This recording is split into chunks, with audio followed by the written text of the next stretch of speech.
Bismillah, walhamdulillah, wassalatu wassalamu ala rasulillahi ajma'in, amma ba'd. Assalamualaikum warahmatullahi wabarakatuh.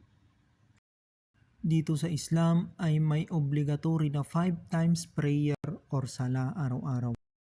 At ang sala sa Islam ay ritual na pagkikipag-usap sa Allah subhanahu wa ta'ala or ang Diyos na tagapaglikha. At ang sala or pagdarasal. Ang pagdarasal na iyan ay nasa pamantayan ng pamumuhay ng isang alipin ng Allah subhanahu wa ta'ala or ang Diyos na tagapaglikha. Mapapisikal man or espiritual kapag ito ay iyong sinasabuhay sapagkat ang bawat pagdarasal mo sa kada oras ng pagsamba ay nililinis mo ang iyong pisikal na pangangatawan at ang iyong espiritual na pangangatawan. At hindi lang yan kapatid. Hindi lang yan sa bawat oras ng pagsamba kung ito ay iyong isinasabuhay. Nakakapagpahinga ang iyong pisikal na pangangatawan habang ang iyong espiritual na pangangatawan ay nagpapatibay at nagpapalakas sa pagsamba sa Allah subhanahu wa ta'ala. At kung ang pagsamba or ang sala ay ritual na pagkikipag-usap sa Allah subhanahu wa ta'ala, ang ibig sabihin nito ay nagiging isa ka sa pinakamalapit sa Allah subhanahu wa ta'ala. Halimbawa na lang kapatid. Halimbawa na lang kung ikaw ay may dalawang kaibigan at yung isa na nasa malayo, bihira mong nakakausap at nakakasama.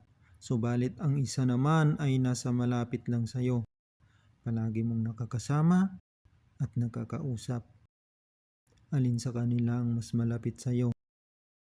Di ba kapatid? Mas malapit sa iyo yung palagi mong nakakausap at nakakasama. Ganyan din ang Allah subhanahu wa ta'ala kapatid.